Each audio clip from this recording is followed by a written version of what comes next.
Estamos só aguardando a nossa convidada de hoje, a professora Isabel.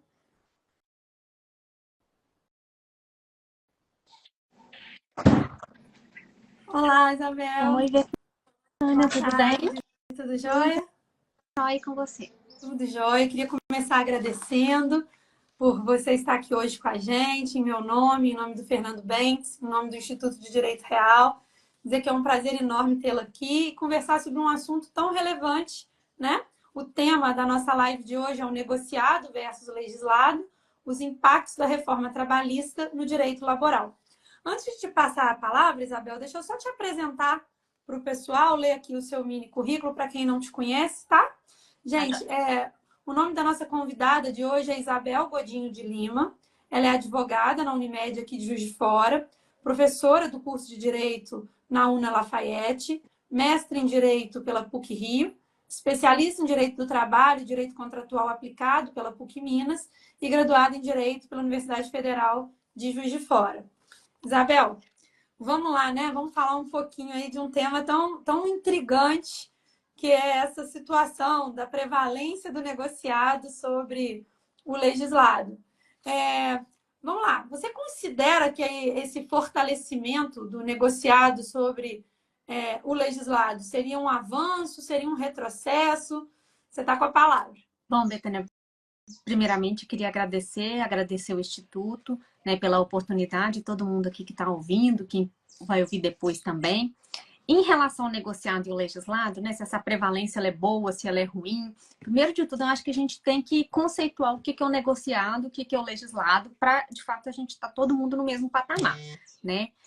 O negociado, hoje, é uma fonte do direito do trabalho em que ou sindicato patronal e sindicato dos empregados negociam, de fato, condições que melhor adequam àquela relação de emprego. E o legislado é quando a gente tem a CLT, por exemplo, a gente tem a lei do estágio, né, que já vem com aquelas disposições do Estado para as pessoas poderem ali tratar as relações de trabalho delas. E, assim, falar que um é melhor do que o outro, o que a gente tem? Com a reforma, a gente teve a introdução de 2 artigos principais em relação a negociado e legislado, que é o artigo 611-A e o artigo 611-B. O 611-A, ele vai trazer um pouquinho do que a gente pode negociar. Só que ele fala o seguinte, olha, isso aqui é um rol exemplificativo. Então, eu vou ter, de fato, uma série de outras questões, de outros direitos que vão poder ser tratados numa negociação coletiva. E o 611-B me fala o seguinte, olha, isso aqui não pode ser negociado numa negociação coletiva. Não pode nem acordo coletivo, não pode nem convenção coletiva. Né? Então, o que a reforma trabalhista trouxe, e aí eu já coloco aqui a minha opinião, né? Que a parte benéfica disso tudo. A gente trouxe um avanço no sentido de que o hoje empregador tem mais facilidade de adequar a legislação trabalhista para a realidade dele, né? Coisa que antes a gente não conseguia. Mas, ao mesmo tempo, nós temos um patamar mínimo civilizatório que a gente tem que obedecer. Então, vamos colocar o exemplo. O 611-B me fala que a gente não pode alterar o valor do salário mínimo. Ponto. Né? Não adianta eu espernear para um lado falando, nossa, mas eu considero que esse valor está muito alto, nossa, eu não concordo com esse valor. Não, a gente não pode reduzir o valor do salário mínimo. Então, esse é um ponto. Um segundo ponto, né, que a gente tem, não posso alterar as férias. Férias é direito, está estabelecido, vamos manter lá com um adicional de 1/3, inclusive. Né? Agora, tem outras coisas, né? Desde o mais simples até o mais complexo. Vamos pensar no mais simples. Eu posso trocar o dia do feriado. Né? Então, assim, eu vou lá e negocio com o sindicato. Olha, o feriado está caindo numa quarta-feira. Esse dia vai ser complicado para mim. Vamos trocar o dia do feriado para 2 diferentes. Uma parte da equipe fica em tal dia, uma outra parte fica em outro dia. Né? Posso negociar também a questão do intervalo entre a jornada, né, que a gente conhece como um horário de almoço. Todo mundo sabe assim, eu vou fazer meu horário de almoço. Né? Então, assim, hoje a lei me fala que quem faz mais de 6 horas, 1 hora de intervalo no mínimo, 2. Com o negociado, a gente pode reduzir para 30 minutos, né? Desde que esteja ali, de fato, sindicato acordo, empresa acordo, ou sindicato patronal também de acordo. Né? Então, assim, para muita gente pode ser benéfico, porque eu reduzo para 30 minutos, no final sai 30 minutos mais cedo, né? 30 minutos que eu posso estar em casa, né? Ali com a minha família. Um horário de trânsito de pico que eu não vou pegar mais, né? Essas coisas todas vieram de fato para facilitar, né? E aí, assim, concluindo a resposta, né, dessa pergunta, nós não, em nenhum momento, quando veio a reforma, a gente não fala de retirada de legislação, né? A gente só fala em flexibilização, né? E essa flexibilização, ela fortalece o sindicato, né? Então, assim, a gente precisa mesmo de sindicatos cada vez mais fortes para que essas negociações fiquem cada vez mais paritárias. Mas, hoje, essa adequação ela é fundamental, né? E um outro ponto que é preciso falar também é a respeito das mudanças que a gente teve com a reforma de lá para cá, né? A reforma trabalhista foi a Lei 13.467, de 2017. Uhum. E de lá para cá, muita coisa aconteceu, no sentido de que o próprio STF, por exemplo, quando ele foi julgar o tema 1046, ele relativizou coisas que antes não eram vistas por ele com bons olhos, né? Então, vou explicar um pouquinho mais. O tema 1046, para quem não sabe, foi um agravo em recurso extraordinário que chegou no STF, porque o TST tinha anulado a negociação coletiva de uma determinada empresa que pagava horas em itinerary como horas normais e não como horas extras. Se não me engano, era exatamente isso. E aí falou, olha, essa negociação coletiva, o TST tipo, pode ser uma negociação coletiva, não pode prosseguir, porque a partir do momento que ela prossegue, ela está restringindo direitos, então ela não é válida. Uhum. Quando chegou para o STF, ele falou o seguinte, olha, a própria Constituição, lá no artigo 7º, inciso 26, reconhece a negociação coletiva como um dos direitos. A reforma trabalhista só veio reforçar esse ponto. Então, aqui não cabe a nós julgadores, né, eles enquanto juízes ali da Corte Suprema, relativizar um preceito que está na Constituição, um direito que está na Constituição, que foi reforçado na CLT. E nesse momento, eles reafirmam o quê? É possível hoje, sim, ter uma negociação coletiva, inclusive que não tenha a abrangência da teoria do concumbamento. O que é isso, né? Para eu retirar um direito, eu preciso necessariamente colocar um outro, eu preciso ter esse encaixamento perfeito. Isso era uma coisa até que eu ia te perguntar. A necessidade de alguma vantagem compensatória? Para eu retirar algum direito, eu precisaria incluir outro, por exemplo? Hoje a gente não precisa ter esse encaixe perfeito. Antigamente, tinha esse entendimento, né? O STF, em outras ocasiões, já tinha sido chamado a julgar situações dessas e ele falava assim, olha, isso é matéria infraconstitucional. E até que quando foi nesse tema de repercussão geral do 1046, ele falou, não, é matéria constitucional sim, não precisa ter, né, esse encaixe perfeito, basta que a negociação coletiva como um todo não seja totalmente prejudicial, porque a gente está falando exatamente o quê? De proteção, né? A gente está atendendo tanto um quanto o outro.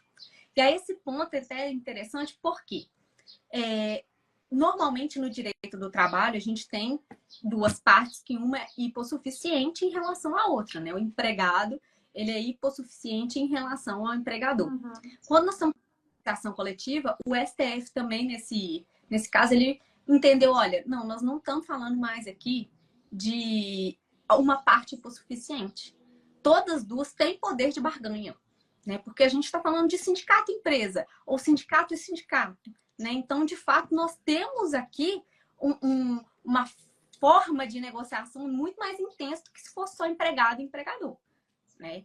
Então, isso também foi uma mudança de paradigma que aconteceu depois da reforma.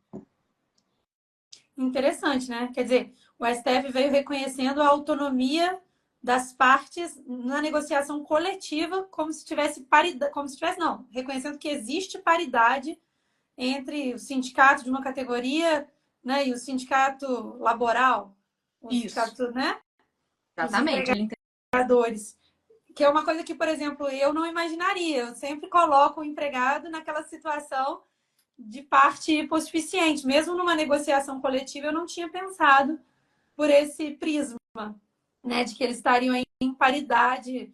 E isso, Isabel, mesmo com eu não sei nem afirmar se de fato isso aconteceu, né? Não é, a minha área de atuação não é o direito do trabalho, mas o fim da contribuição compulsória não teria enfraquecido os sindicatos, principalmente os sindicatos dos trabalhadores, assim, no sentido de que eles não teriam mais essa mesma força de antes para negociar ou não? Essa é a grande crítica que se faz, porque ao mesmo tempo que se colocou uma possibilidade de barganha muito grande pelos sindicatos, por outro lado, você, né, reduz ali um pouco da fonte de custeio. Só que o argumento contrário a esse ponto é o seguinte: olha, a partir do momento que o sindicato ele está mais envolvido com a relação empregatícia, ele tem que se envolver também mais com os empregados. Então, ele vai conseguir demonstrar que ele é uma fonte importante de direitos, e aí ele vai conquistar os empregados no sentido de que, olha, compensa, né, você contribuir, porque de fato a gente vai ter uma troca aqui importante, né? Sem dúvida nenhuma. Sem esse fortalecimento do sindicato dos empregados, o sindicato patronal reina, né? E essa é a grande questão que preocupa, acredito eu, a todos. Porque quando a gente pensa em reforma trabalhista, a gente pensa em flexibilização de direitos, a gente pensa sempre numa precarização, né? Dos direitos dos empregados em relação ao patronal. Não é isso que a ideia de negociado versus legislado traz, então. Não, de forma alguma. Se a gente for pensar, o sindicato dos empregados, ele continua ali com vamos colocar assim, um pé muito forte na negociação, porque a gente tem, como eu tinha mencionado, a questão do patamar mínimo civilizatório. Então, nós temos que algumas questões não vão poder ser negociadas. Nós temos também que algumas questões não vão ser possibilitadas de serem negociadas. Por quê? Porque aqueles empregados já conquistaram aqueles direitos. Então, a margem que fica mesmo de negociação são para questões, vamos colocar, quase que imprescindíveis para o negócio. Né? Vamos pensar assim, será que a jornada de pessoas que trabalham em um hospital tem que ser a mesma da jornada de pessoas que trabalham no escritório? Né? Não dá para ser a mesma. Então, fala dessa flexibilização é de fato para encaixar no dia a dia, né, da realidade e da especificidade de cada empregado. Agora, um momento posterior, né, que vem acontecendo é que, de fato, com a pandemia especialmente, as pessoas passaram a ter, inclusive, possibilidade de acordo individual. Que isso era uma coisa que, assim, há pouco tempo atrás era inimaginável, né, de se mencionar.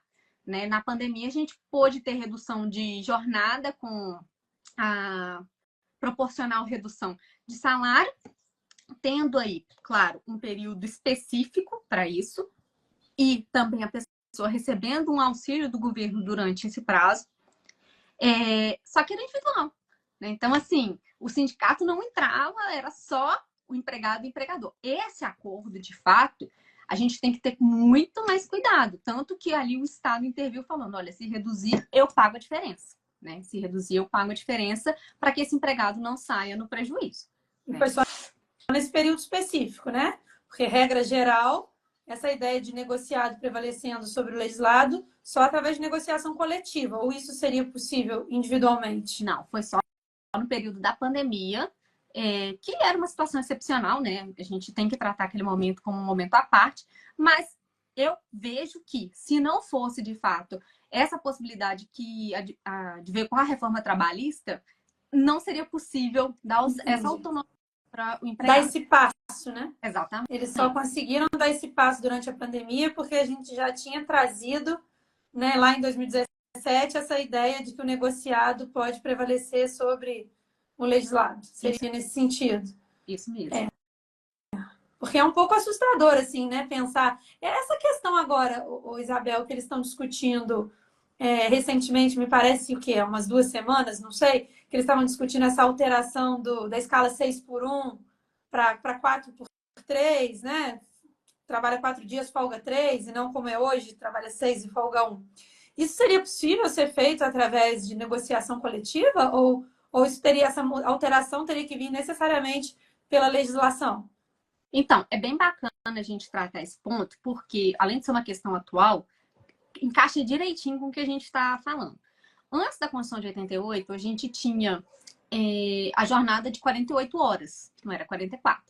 Veio a Constituição de 88 e falou assim, olha, mudou para 44, diminuímos 4 horas aí. Então, a gente tem uma jornada administrativa, em regra, de 8 horas diárias, com 44 semanais, que seriam as 4 horas do sábado, né? Hoje, muita gente já não trabalha com as 4 horas no sábado. Essas horas são diluídas ao longo da semana, né? Então, a pessoa 8 horas e alguns minutos a mais para que não trabalhe no sábado. A proposta que tem vindo aí com essas discussões é a gente, de fato, virar 3 por 4. O que seria isso, né? Passar a ser 36 horas, né? Outros têm argumentado, não deveria ser 36 horas, deveria ser 40. Sendo 40 horas, ficaria o quê? A gente só está tirando sábado. Então, seria, de fato, uma gradação. Sairia dos 48, passando para os 44 e agora chegamos nos 40. Hoje, vou pegar um exemplo que já acontece. Nós temos categorias que podem trabalhar no máximo 30 horas. Exemplo, fisioterapeutas. Os fisioterapeutas, a lei específica deles diz que eles só podem trabalhar 30 horas. Só que por meio da negociação coletiva, eu posso estender para 40, ou seja, a empresa pode negociar com o sindicato para que de fato seja 40 horas a jornada. E ali, essa negociação de fato precisa ser um ganha-ganha, né? A gente não vai falar de um ganha-perde, pensando até um pouco na questão da mediação, né? Tendo um ganha-ganha, se por um lado a empresa vai passar a ter o funcionário 40 horas diárias e não mais 30, o que o funcionário vai ter de benesse, né? Hoje, uma contrapartida que tem sido dada é a impossibilidade de realização de horas extras. Então, mesmo que precise, não vai poder fazer. Vai ter que ter outro também para não sobrecarregar. Isso por convenção coletiva?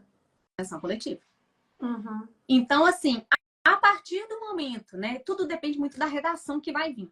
Mas a partir do momento, né, que se pensa, olha, pode ser que tenha uma negociação coletiva que seja válida nesses termos. A jornada passa a ser administrativa 36, só que é possível prorrogar ali mais 4 ou mais para 35, 44, mais 8, mais ou menos, né? Horas para poder chegar no valor desejável para ambas as partes. Mas tudo depende da redação. Hoje, se for por lei específica, né, a limitação de jornada, a gente consegue prorrogar. E você não acha que isso vai passar? Você acha que isso vai passar? Existe alguma chance disso passar? Futurologia é um negócio meio... Porque, assim, a gente que está olhando de fora, que não é estudioso da área, eu penso que isso prejudicaria o empregador, não? Talvez ele teria que contratar um outro para o funcionário para dar conta da demanda.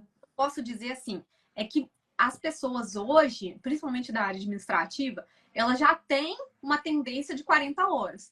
Então, se a proposta fosse para 40 horas, seria muito mais fácil do que uma proposta para 36. Né? Mas o que tem se discutido muito é, você tem que jogar alto para colher um pouco menos. Né? Então, assim, jogar a proposta no alto para conseguir um patamar que fosse adequado para as duas partes.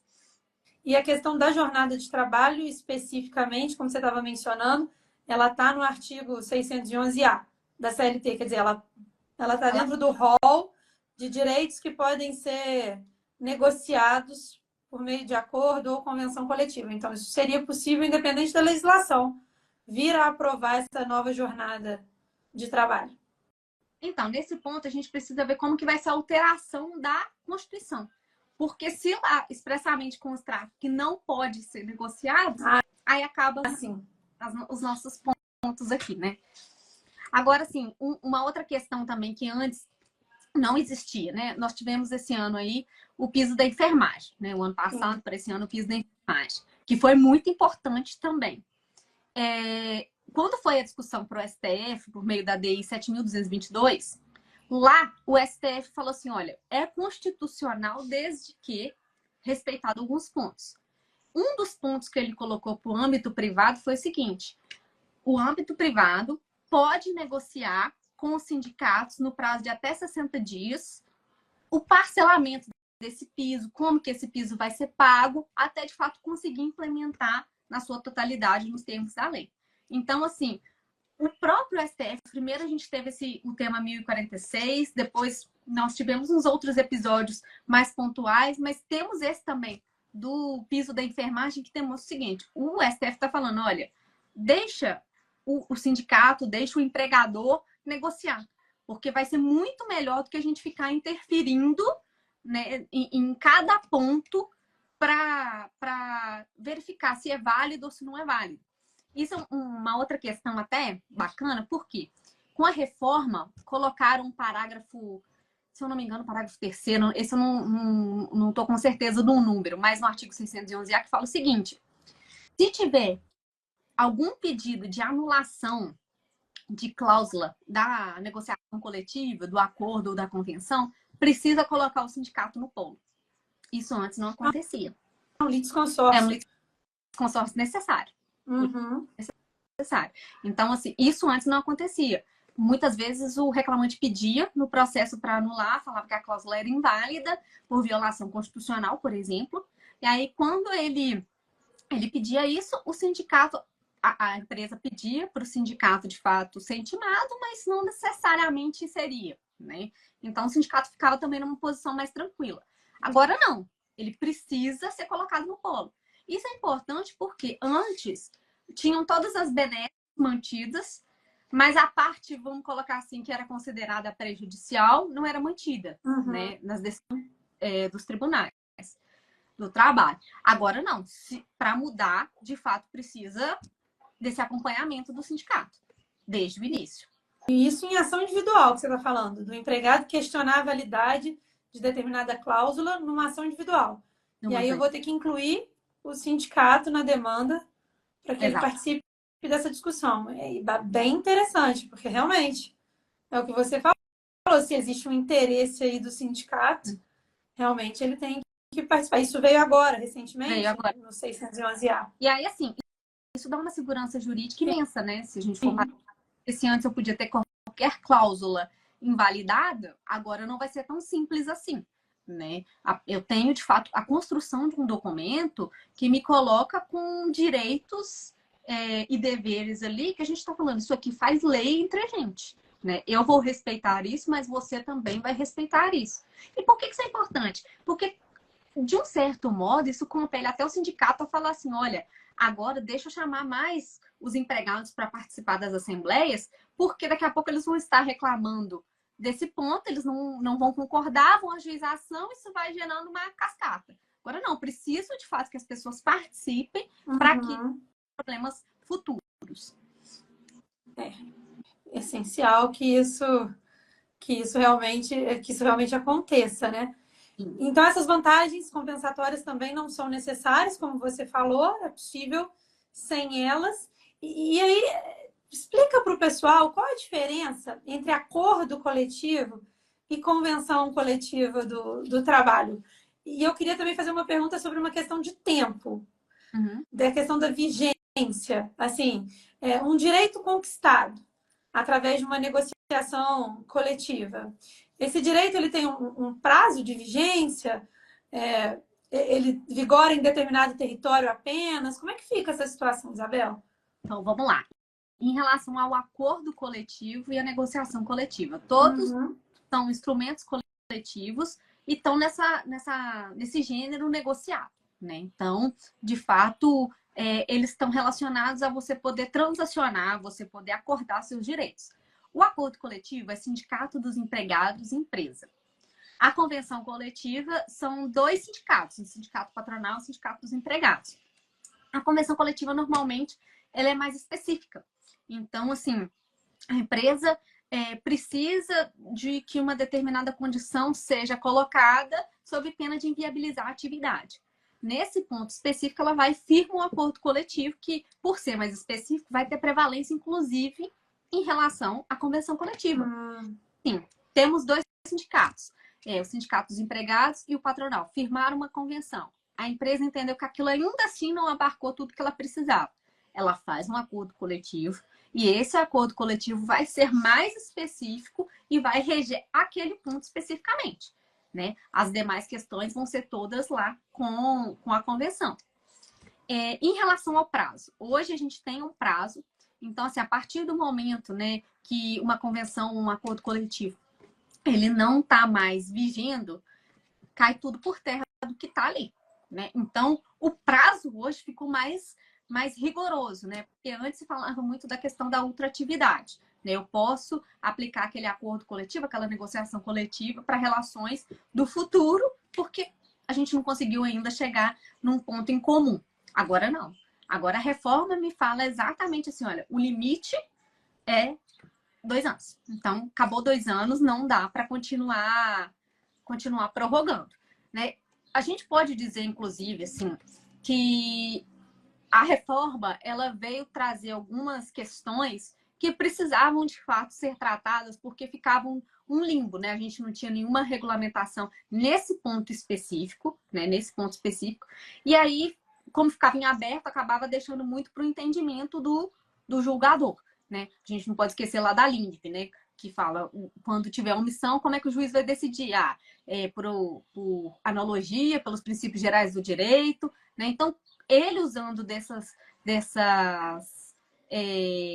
técnicas de integração, ele fazia a interpretação que bem, né, cabia ao caso.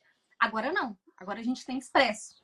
E nós vimos essa evolução em relação ao negociado versus legislado e vimos também isso, só que aí aconteceu com a pandemia, né? Foi um outro momento com o teletrabalho. Né? Antes do teletrabalho, a gente tinha o artigo 62 lá da CLT falando que não necessariamente precisava bater ponto, né? E aí tinham vários doutrinadores falando que se pudesse registrar a jornada, deveria registrar, mas não tinha nada falando na CLT a respeito disso. E tinha o artigo 6º falando que não podia ter diferença entre empregado presencial e empregado remoto. Uhum. Ou seja, se para um, o ticket para outro vai ser igual, né? Porque eu estou em casa que eu como menos, né? A ideia é essa. Todo mundo tem os direitos iguais. Então, assim, antes da pandemia, a gente tinha isso. Chegou a pandemia, a gente começou a ver que, olha, isso aqui está insuficiente. E aí, várias disposições foram sendo inseridas. Tá legal hoje? Não, a gente ainda precisa evoluir bastante. Mas se para o negociado versus legislado a gente demorou tantos anos, imagina para a gente chegar num ponto bom em relação também ao teletrabalho e a gente ter segurança assim, olha, agora a gente não vai ter problema mais em relação a isso. Agora a gente consegue, de fato, entender quais pontos a gente pode ir e quais a gente não pode, né? Isso, assim, só o tempo mesmo é que vai fazer essa construção, porque com base no que vai dando problema é que a gente vai interpretando, olha, isso aqui dá para fazer, isso aqui não dá mais. Né? Verdade. Mas então, assim, só para eu entender, essa questão da vigência da convenção coletiva, se eu negocio uma flexibilização, uma exclusão de um direito do trabalhador via convenção coletiva, e essa durabilidade de 2 anos, depois isso pode ser discutido novamente? Não, eu negocio e coloco lá o prazo de vigência. Então, negociei e coloquei 1 ano de vigência. Daqui 1 ano eu tenho que negociar novamente. Antes, o que acontecia? A gente não chegou num ponto em comum ou não conseguimos negociar mais. Falava assim, olha, os direitos que eu consegui com a convenção coletiva, com o acordo coletivo, tem que ser aplicado ao meu contrato de trabalho para sempre. Agora a gente não tem isso mais. É por no máximo 2 anos. Depois de 2 anos, aí nova negociação coletiva. É nesse sentido. Entendi. Então tem sempre que estar sendo negociado e revisitado aquele tema, mesmo que já tenha sido negociado uma vez, aquilo não vai durar. E assim, uma outra dúvida que eu tenho qual é o âmbito de abrangência da convenção coletiva do trabalho? Porque o acordo coletivo vale para os empregados que atuam em determinada empresa específica. Isso. E a convenção coletiva, ela tem, por exemplo, só no âmbito territorial do sindicato dos empregados? Como é que é essa situação, essa abrangência? Exatamente isso, no âmbito do território do sindicato. Então, assim, em Juiz de Fora, a gente tem muitas questões, por exemplo, determinado sindicato, a gente vai usar o de Belo Horizonte ou tem um específico, né? Por quê? Tem sindicatos que valem para Minas inteira. Só que como Juiz de Fora acaba sendo um polo, às vezes a gente tem um sindicato em Juiz de Fora a respeito, né, daquela categoria. Então a gente tem que procurar aquele sindicato para entender como é que estão as atividades dele, se ele de fato ainda existe ou não, porque recentemente a gente teve uma baixa e passou de novo, né, voltou para Belo Horizonte. E aí, onde que eu descubro isso, né? Pode vir a pergunta, né? Exatamente. E o site do sindicato e ver como que foi feita a negociação coletiva. E aí, toda negociação coletiva, tem uma abinha lá no site do sindicato. Nessa abinha, você clica, vai estar assim, ó, abrangência. Né? Costuma ser uma das primeiras cláusulas. E aí você vai vendo todas as cidades que tem. Se Juiz de Fora não tiver, pode ter certeza que tem um sindicato próprio, ainda que menor, né? Mas tem um sindicato próprio. E aí vale as regras desse sindicato próprio, sempre no âmbito territorial ali daquele sindicato. Exatamente. Então, primeiro a gente olha a categoria, depois a gente olha o território. E, assim, vamos supor, né? Pensando aí também no teletrabalho. Eu trabalho em São Paulo, mas a empresa que eu sou lotada é de Juiz de Fora. O sindicato que vai valer para mim, de fato, é o sindicato de Juiz de Fora. É o sindicato da empresa e não do local que eu moro. Né? Por mais que eu esteja prestando um serviço em São Paulo, não vai ser em São Paulo, vai ser em Juiz de Fora. Então, é levado em consideração o domicílio da empresa. Isso. E não o domicílio do empregado. É porque essa é uma questão totalmente diferente mesmo, quando a gente fala de teletrabalho. Isso na pandemia foi um grande problema, porque não tinha essa redação ainda, né, na CLT. E aí ficou assim, mas e agora? A gente tem que obedecer qual sindicato? Qual... Nossa! Realmente a pandemia deve ter bagunçado muito, né? O direito do trabalho, né? Porque mudou assim tudo ao mesmo tempo agora, né? A gente tinha de manhã uma medida provisória, de tarde a medida provisória já tinha sido modificada, tinha caído, no dia seguinte a gente já estava com outra. Então, assim, foram uma sequência de mudanças que fizeram assim, olha, o direito do trabalho precisa se adaptar mesmo, porque senão não vai funcionar nesse tanto de situações que estão surgindo nesse momento. Tem gente que fala, né, que a reforma trabalhista ela foi a grande reforma para as demais reformas, que a gente vive hoje uma reforma constante. Né, que o tempo, né, se você pegar a CLT, se você pegar qualquer outra legislação que esteja relacionada ao âmbito laboral, vai ser o tempo todo modificação, alteração, remete para outra lei, porque tem sido constante as mudanças, as alterações legais. E eu acho que nesse sentido a pandemia também ela fez a gente avançar muito rápido em termos de alterações mesmo, né? De mudanças no mundo do trabalho, né? Essa questão do online, ela se tornou muito presente na nossa vida, assim, da noite para o dia. Eu, por exemplo, posso dizer que na minha profissão a gente recebeu uma avalanche, né? A gente já estava experimentando o processo judicial eletrônico, mas ele vinha aos poucos, a gente ainda tinha muitos autos físicos, aí de repente houve aquela necessidade de escanear tudo, transformar tudo em processo eletrônico, né? Enquanto professora, de repente eu me vi dando aula online, uma realidade completamente diferente, dentro da minha casa, com a minha internet, com o meu computador, e é uma realidade que veio para ficar, né, Isabel? Nesse aspecto, a pandemia revolucionou as relações de trabalho. Nesse aspecto, sim. A gente pode dizer que se não fosse a pandemia, muita coisa ainda não tinha sido alterada. Né? O avanço veio muito rápido em virtude da pandemia. Agora, eu estou te ouvindo falar e fico aqui pensando, né? Porque assim, eu confesso que eu não estudo direito do trabalho há bastante tempo, porque a minha área de atuação é civil, família. Então, trabalhista, eu sempre gostei muito da matéria, é uma matéria que me interessa, mas não é minha área de atuação. E eu estou aqui pensando assim, quão difícil deve estar sendo estudar direito do trabalho no momento atual, porque, inclusive com essa questão do negociado prevalecendo sobre o legislado, você não consegue mais atuar, por exemplo, na advocacia com o conhecimento da lei, né? Não. Da CLT, por exemplo, assim, isso está longe de ser o suficiente. Eu já sentia isso um pouco lá atrás, quando eu me formei. Eu achava assim, nossa, como tem orientação jurisprudencial na Justiça do Trabalho, né? Como o nosso conhecimento de processo civil, por exemplo, não se aplica ao processo do trabalho tal como a gente aplica no processo civil, como lá é um universo paralelo, assim, né? Como como a justiça do trabalho é um universo próprio, muito, muito específico. Mas agora, então, com essa questão da prevalência do negociado sobre o legislado, a realidade é muito diferente, ainda mais Ainda mais. específica. Olha, eu posso te dizer que toda vez que eu vou falar sobre algum tema que me pedem assim, a gente pode fazer isso? Você acha que estamos seguros se a gente agir dessa forma? Eu peço uns minutos e falo assim, deixa eu entender como que o Tribunal de Minas está, deixa eu entender como que o TST está, e agora também deixa eu entender como que o STF está. Porque algumas situações o STF e o TST não estão batendo no entendimento. Né? Ah, é? Como por exemplo? Como, por exemplo, a questão do vínculo, né, da pejotização. O STF tem colocado que a pejotização é uma terceirização. E o TST entende que pejotização e terceirização são coisas diferentes. Então, algumas vezes, o TST decide de uma forma, a questão é levada para o STF decide de outra. Aí volta e fala, ele não é para ser assim. Só que aí chega um novo caso, o TST vai e julga da mesma forma que ele julgou antes. E aí o STF fala, olha, mas ele disse que não é para ser assim. Então, assim, tá tendo muitos embates. E eu tenho até assim, jurisprudência. Não dá para viver sem. Né? Há pouco tempo sem negociar a respeito de adicional noturno. E aí falei, olha, se a gente quer mudar, né? Porque hoje a gente sabe que a hora noturna ela é reduzida.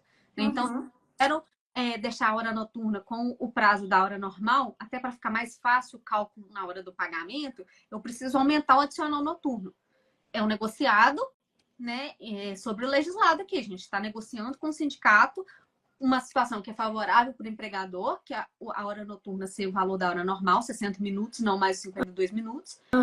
E, em compensação, eu vou pagar um adicional noturno maior. Só que eu tenho lá no TST falando o seguinte, o adicional noturno maior tem que ser no mínimo 37,5% maior. Então, assim, não adianta eu colocar que é 30%, né? Tem que ser 37,5%. Então, assim, para negociar hoje, fazer uma negociação segura, um curso, né, de atualização, de jurisprudência, muita pesquisa em relação à jurisprudência, né, saber como é que estão as orientações jurisprudenciais de fato do TST, isso é fundamental. Não tem como trabalhar sem isso. Tem que estar ligado todo dia, o dia inteiro, né? Porque toda hora eles estão mudando o entendimento.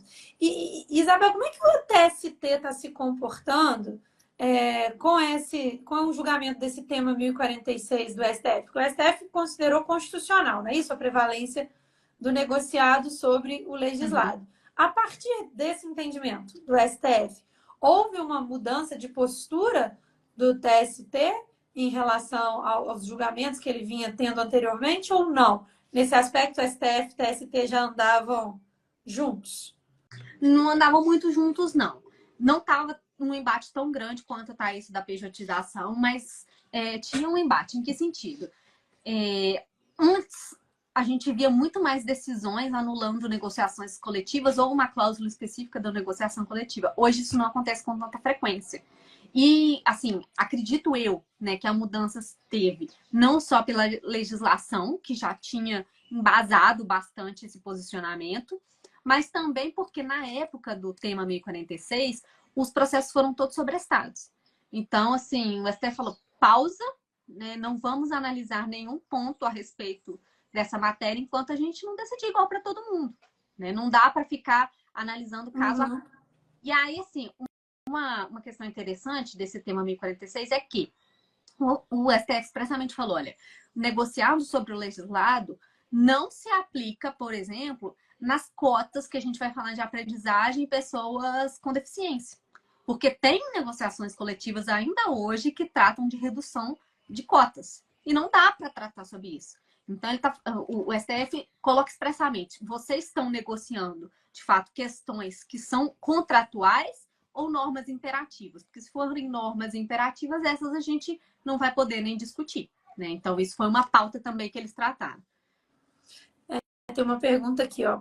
Doutora Isabel, você comentou sobre a divergência entre TST e STF. A doutrina tem apresentado algum entendimento sobre a pejotização? Então, hoje, sobre a pejotização, a maior parte da doutrina entende que só é possível ter pejotização se não houver os requisitos da relação de emprego. Que requisitos são esses? A pessoalidade, a subordinação, a onerosidade, a habitualidade. Então, assim, se tiver esses requisitos, não é possível, de fato, pejotizar, porque a gente está fraudando uma relação empregatícia. Se não tem esses requisitos, não tem problema ter a pejotização, né? O problema, de fato, a questão controversa, de fato, é você usar do subterfúgio para poder pagar menos tributo, para poder uma forma diferente a pessoa, de uma maneira que a legislação não preconiza, né? Seria mais nessa linha. E que a gente sabe que acontece o tempo todo, né?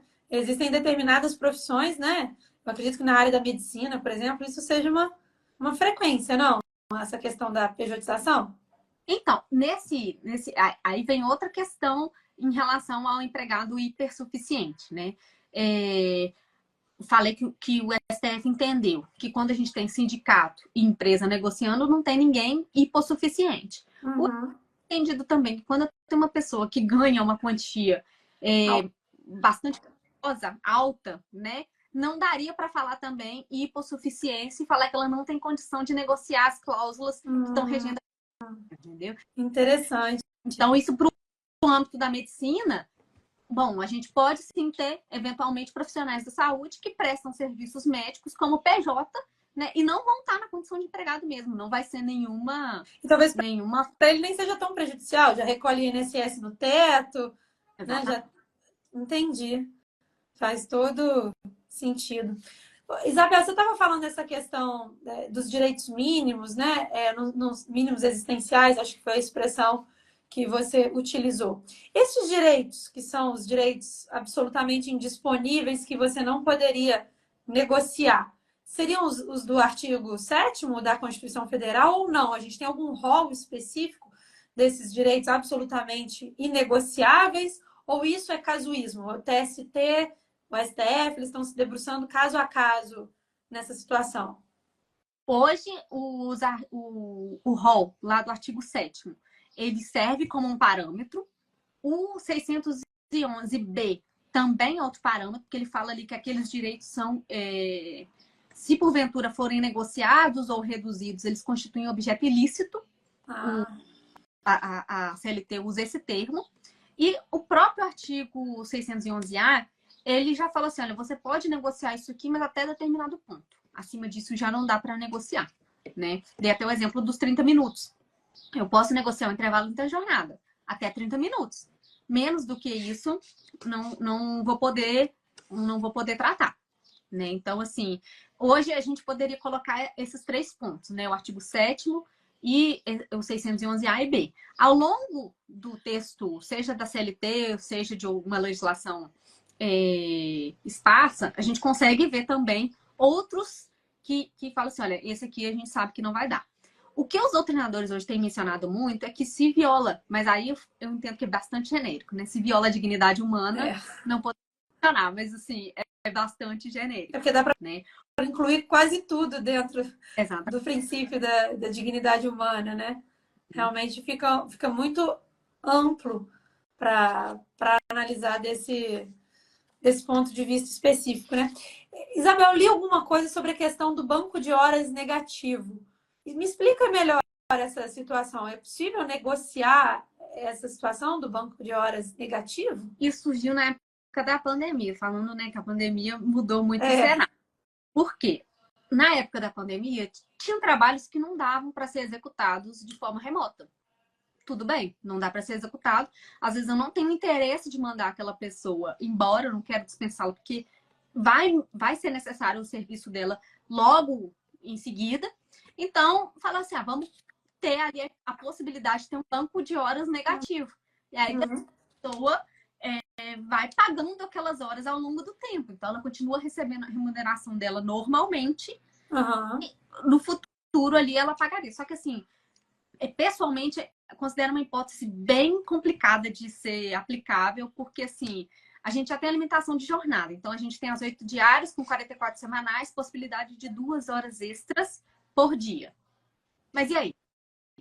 Dependendo da quantidade de horas que essa pessoa tiver negativo, essa pessoa não vai conseguir pagar essas horas nunca. né? Porque pensa num mês, dá 220 horas. É Como é que você vai pagar verdade. 20 horas ao longo ali da sua jornada? Isso, um mês só, 220. E tem que pagar ao longo de um ano, não é isso? Isso, Você tem exato. que ser compensado dentro do período de 12 meses. Senão teria o quê? Desconto no salário do empregado aí, né? Numa situação como essa? O extremo seria o desconto. O extremo seria o desconto. E não de que está fora desse limite de restrição. Não seria possível essa previsão negociada desse desconto. Hoje, a recomendação é, se houver desconto, não ultrapassar, né, dos 30%, para que também a pessoa tenha uma subsistência. Mas isso é uma recomendação, porque a gente não tem nada falando assim, olha, não pode ser acima dessa porcentagem. É uma recomendação. Nada, nenhuma garantia do mínimo, por exemplo, do salário mínimo? Não, hoje não. Mas assim, olhando os tribunais e as decisões, a gente tem que a porcentagem de 30% ela é segura, né? Entendi, seria um limite. Exatamente. É porque senão também, como é que o empregado assegura a própria subsistência, a subsistência da sua família, né? Como diz você, mesmo estando em casa, eu preciso comer, né? Mesmo no período da pandemia, com todo o problema, com toda a redução, o empregado precisa garantir a subsistência dele, né? Não tem outra saída. Então, realmente a legislação ela tem que se ocupar em muitos detalhes, né, ô Isabel? Porque a impressão que eu tenho, e me corrija se eu estiver errado, mas se a gente deixar solto, né? Eu não sei se o sindicato dos trabalhadores terá sempre essa força para assegurar direitos em relação ao sindicato patronal. A legislação tem que garantir o mínimo, né? Sim, isso com certeza. Isso com certeza. Mas, assim, de toda forma, o que, que eu vejo? Por mais que a gente tenha reformas e por mais que a gente tenha a possibilidade no negociado, a nossa Constituição ela é garantidora de direitos, direitos fundamentais. Então, esse patamar mínimo, né, esse mínimo existencial, ele vai ser respeitado. Né? Eu lembro até da professora Cláudia Toledo falando, né, o mínimo existencial ele vai variar de país para país. Mas ele continua existindo independente do país. Sempre. Então, é uma garantia mínima. É uma intervenção estatal, né? Ainda que o negociado prevalecendo sobre o legislado, ele diminua essa intervenção do Estado nas relações trabalhistas, existe ainda uma intervenção que se faz necessária, né?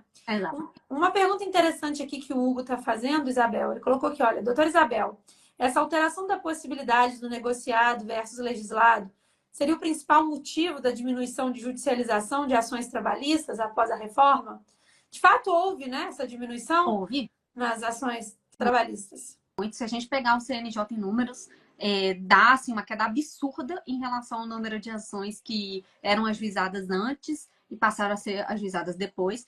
Mas, assim, o negociado sobre o legislado facilitou, não vou dizer que não, facilitou bastante. Só que eu acho que a questão principal, a chave, né, central em relação à reforma e à diminuição de ações foi a questão dos honorários, da sucumbência, da justiça gratuita, né? Porque hoje a gente sabe, foi até algumas ações para o STF no sentido de inconstitucionalidade, mas a ideia era que até quem tivesse justiça gratuita pagasse, né? Os honorários na justiça do trabalho, eles são inferiores à justiça comum. Então, assim, na justiça comum a gente pode chegar até 20%, na justiça do trabalho até 15%. Né? Então, assim, isso tudo vai desincentivando, porque na Justiça do Trabalho, lembro até quando eu estudava, assim, a gente ia fazer prática 1, no civil a gente tinha o fato, o direito. Na Justiça do Trabalho, a gente tem pedidos de A a Z. Né? Exatamente. Não era fato, direito, pedido, era um fato, direito, pedido para cada pedido que viesse ali. Né? A gente precisava fundamentar cada um. Sim. Então, assim, fica de fato muito complicado, porque se eu ganho 50%, perco 50%, eu tenho honorários em cima daqueles 50%. Se a verba não for, de fato, um valor maior, será que vale a pena? Né? Essa é a pergunta que fica. Então, assim, tem que Aquela tomar questão da perícia, como é que está isso hoje na Justiça do Trabalho? É da parte que perde o objeto da perícia? O ônus de pagar os honorários periciais? Ainda está dessa maneira? Isso, então vamos pensar aqui. Pedir uma perícia de insalubridade porque eu entendo que o ambiente que eu trabalhava me colocava em situações que prejudicavam a minha saúde. Em razão disso, entendo que estava no rol lá que o Ministério Público, que o Ministério do Trabalho coloca como condições que devem ser pagas o adicional. Ok.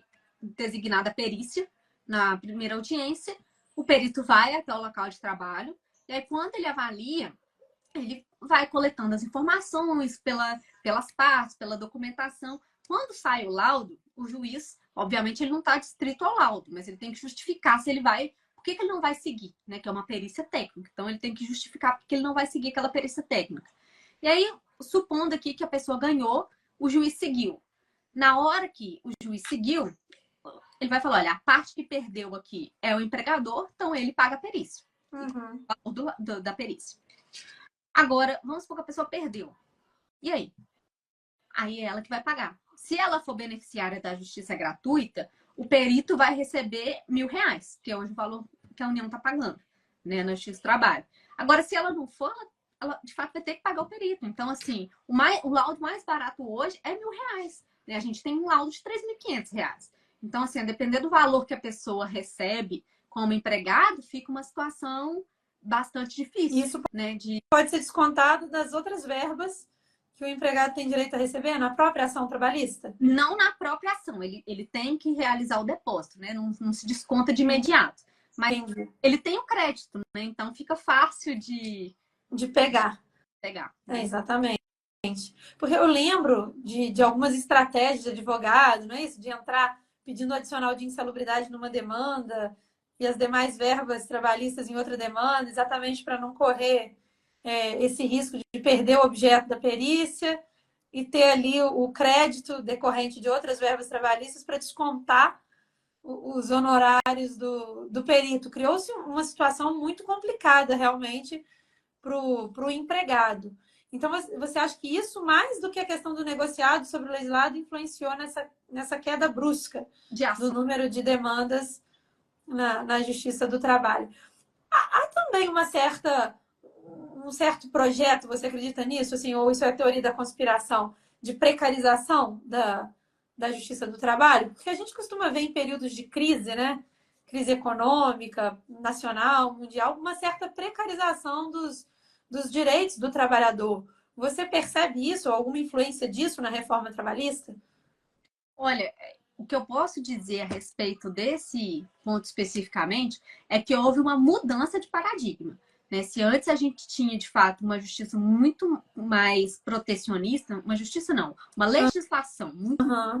A gente passa a ter uma legislação que vai falar muito mais de autonomia. E aí a questão é, né, que eu acho que cabe a reflexão. Né? O direito do trabalho, ele está aberto hoje no Brasil para essa autonomia ou não? Né? E aí eu acho que a gente tem vários pontos para serem discutidos. Né? Do que de fato, para quem se aplica isso, para quem não se aplica, a média de valores hoje de salário das pessoas, né? Para saber que poder de barganha que elas de fato têm. Né? Então, assim, para mim é todo um contexto. Né? Que a gente mudou da proteção completa para... Eu acho que vai mais nessa linha. Entendi. Isabel, está sendo ótimo conversar com você, mas infelizmente o tempo da nossa live tá chegando ao fim. Eu teria várias coisas para te perguntar aqui, até porque como não é minha área de atuação, eu fico como uma curiosa aqui também, perguntando uma série de questões. Mas eu queria te dar a palavra para você encerrar, dizer aí uma palavra final para o pessoal que está ouvindo a gente. Bom, em relação, assim, ao que eu posso dizer até para as pessoas que são da área do direito e que não são, né? O direito do trabalho, muita gente fala que ele morreu, né, com a reforma trabalhista. Ele não morreu, né? Ele teve essa mudança de paradigma. Tem muita coisa ainda para ser estudada, muita coisa para ser explorada. A parte do direito sindical é uma parte que tem crescido cada vez mais, porque o sindicato, ele de fato tem se tornado mais forte com todas essas mudanças, mas a visão que a gente tinha antes para a visão que a gente tem agora, ela mudou. Né? Então, assim, quem estudou direito do trabalho antes da reforma e estuda depois... estuda tudo de novo. Tem quase que isso mesmo. Começa de novo, porque não tem jeito. Eu brinco com isso sempre. Antigamente, eu ainda me arriscava aí na Justiça do Trabalho com uma ação ou outra. Sempre passava aperto, por conta dessa realidade assim, que eu sempre tive comigo, que o direito do trabalho é um direito muito prático. Quem não atua na área trabalhista não consegue atuar com o conhecimento da legislação apenas. E agora, com a reforma trabalhista, com tudo que eu ouvi de você hoje, não é impossível. Se você não tiver muito alinhado à jurisprudência dos tribunais superiores, se você não conhece as convenções coletivas daquela categoria, né, os acordos coletivos, então é impossível de atuar sem esse conhecimento muito específico, né? Então, realmente, é um ramo do direito muito específico que exige um estudo muito voltado para essa área, né? Não é uma área do direito onde você vai ali, né, resolver uma questão para um colega que te pediu uma ajuda. Você não consegue desembolar, né? Realmente exige muito estudo e muita dedicação aí na área trabalhista, mas é uma área fascinante. Muito, muito mesmo. Ô, Isabel, eu estou muito feliz com a nossa conversa. Eu queria te agradecer mais uma vez, em meu nome, em nome do Fernando, do Estudo de Direito Real, dizer que foi um prazer enorme tê-la conosco aqui no dia de hoje. Já deixar o convite aberto para próximas lives, para outras oportunidades, porque eu tenho certeza que a gente tem muito a conversar e você tem muito a nos oferecer aqui. Muito obrigada, tá? E pessoal que nos ouviu aqui hoje também, queria agradecer, muito obrigada e dizer que a live ela fica gravada no YouTube do Instituto de Direito Real. Então, né, quem perdeu alguma parte da live, quiser assistir novamente, fica lá gravada à disposição de todo mundo, tá certo? Isabel, muito obrigada. Foi ótimo, viu? Obrigada, Betânia. Obrigada a todos que nos assistiram. Até mais, gente. Até mais, Isabel.